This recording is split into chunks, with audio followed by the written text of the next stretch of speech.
Today, we're going to dive into an essential topic, preparing and updating model data for game characters. Efficiently handling this data is crucial for optimal performance and smooth gameplay. So far, we've learned the fundamentals of animating game characters. Think movement mechanics, animation states, outfit customization, and, of course, collision detection systems. We've also explored how these characters interact with each other and their environment using something called an interaction manager. These concepts really lay the groundwork for creating those immersive gameplay experiences we all love. Now the exciting part is that our next steps will involve refining these systems and integrating them with a user interface to provide player feedback. It's all about creating a seamless connection between the characters and the player's experiences. Now, let's implement a structure to manage game character components effectively. We begin by defining a model component class, which encapsulates the essential attributes of model parts, like the file path and type, whether it's a mesh, texture, or skeleton. This makes it super easy for us to identify and load the necessary files for each character model. Next, we create the character model class, which serves as a container for the model's name and its associated components. Picture this. The character model can dynamically add components using the add component method, allowing for a modular approach to asset management. For example, we can instantiate a character model for our character named Hero and, with a quick sprinkle of code magic, add various components representing different aspects, like the mesh, texture, and skeleton. This design not only organizes the character model data, but also lays the groundwork for efficient loading and updating. In the upcoming sections, we'll dive deeper by creating a resource manager to handle the loading process, showcasing how we can implement lazy loading and streamline our asset management workflow further. The figure displays a horizontal bar chart titled Model Data Preparation Steps for Game Characters. On the x-axis, we have the percentage of total preparation, and on the y-axis, you'll find 5 preparation steps: mesh loading, texture application, skeleton setup, animation binding, and collision detection. Each bar is accompanied by a numeric value: mesh loading at 25%, texture application at 20%, skeleton setup at 20%, animation binding at 20%, and collision detection at 15%. Now, what does this tell us? Well, from this distribution, we can see that mesh loading takes the lion's share. It's a quarter of the total preparation effort. While texture application, skeleton setup, and animation binding all require equal, significant portions of work, each representing 1/5 of our efforts.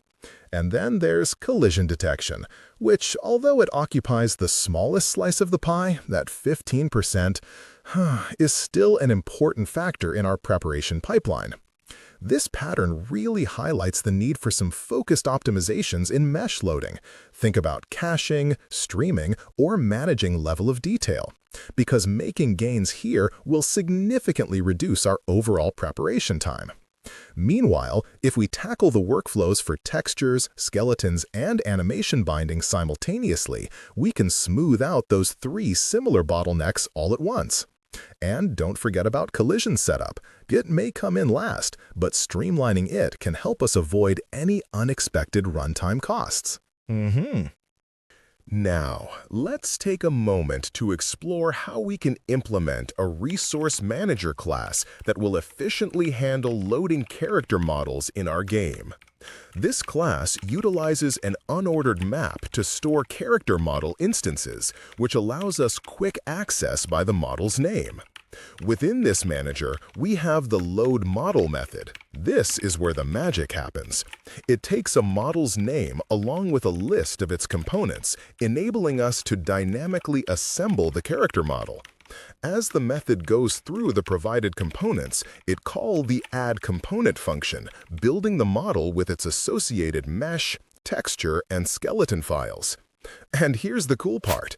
Once the model is created, it gets saved in the unordered map, which helps us efficiently retrieve it later on. Oh, and the method also gives us console feedback by logging each loaded model, so we're never in the dark about what's happening. When you need to access a model in your game, it's super simple. You can just use the getModel method. This returns a reference to the requested character model. This encapsulation of model loading and management leads to a clearer and more organized approach, while also enhancing resource handling as we prepare our vibrant virtual game world. Such a structure facilitates lazy loading, making sure models are only loaded when absolutely necessary. How efficient is that? Now, let's take a look at how we can implement the update functionality within the character model class to manage dynamic changes during gameplay. So, the update component method is our tool for modifying individual model components based on their type. This feature becomes particularly useful in situations where a character might change outfits or even require updates for better performance. In this method, we iterate through the components vector, examining each model component. If we find that the component's type matches the component name we want to update, we change its file path to the new path we've provided. This adjustment lets us reflect changes in the game's assets seamlessly, and we also get feedback through a console message confirming the update. Now let's discuss an example. Imagine we want to update a character's texture. By dynamically updating the model components, we're enhancing the gameplay experience. This allows characters to adapt and evolve based on player interactions or changes in the environment. This capability is absolutely vital for keeping the game engaging and responsive to how players act. Now, let's take a look at how to prepare character models for rendering in OpenGL.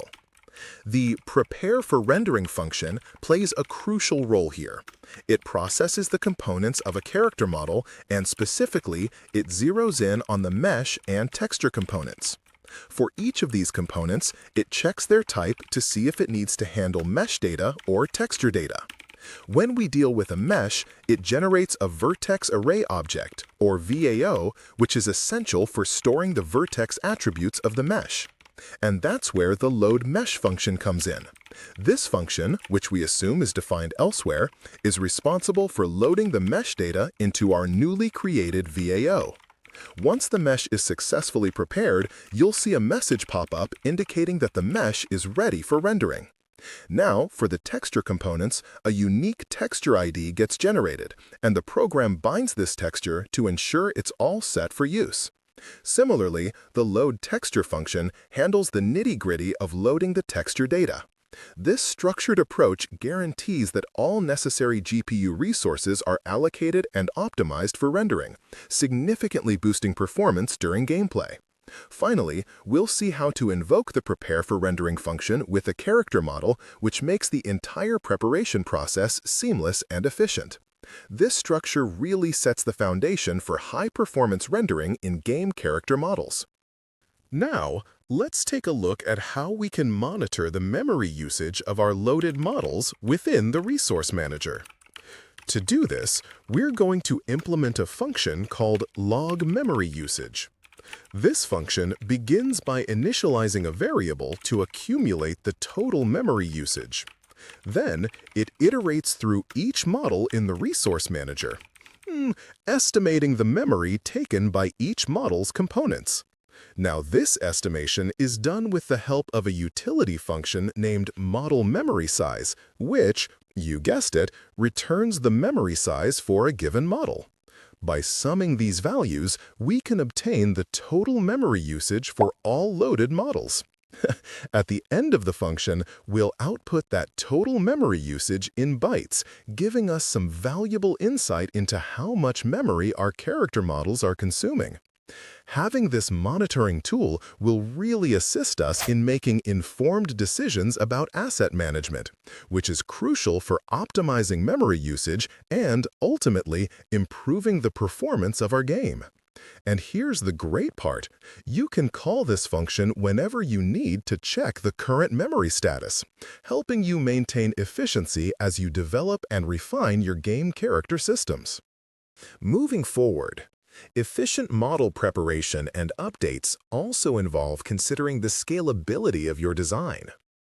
As your game evolves, perhaps adding new characters or increasing complexity, your data management strategy must be able to accommodate those changes without becoming cumbersome. Continuous refactoring, driven by testing and player feedback, can help ensure that your data structures remain optimal.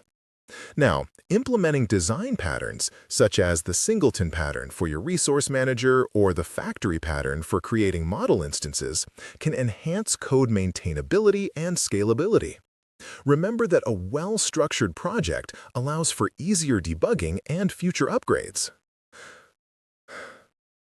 In conclusion, the way character model data is prepared and updated is absolutely crucial, not just for ensuring efficient game performance, but for creating a smooth gameplay experience for users. We've explored the importance of organizing model components, implementing a resource manager, dynamically updating model data, and preparing for graphics rendering. All of these pieces come together to build immersive characters that genuinely enhance the overall narrative and engagement of the game. So keep diving into these concepts, and you'll discover that a well-prepared model setup is the backbone of any strong game development project. So get out there, apply what you've learned, and continue expanding your skills in C++ game development with OpenGL or Vulkan. Happy coding!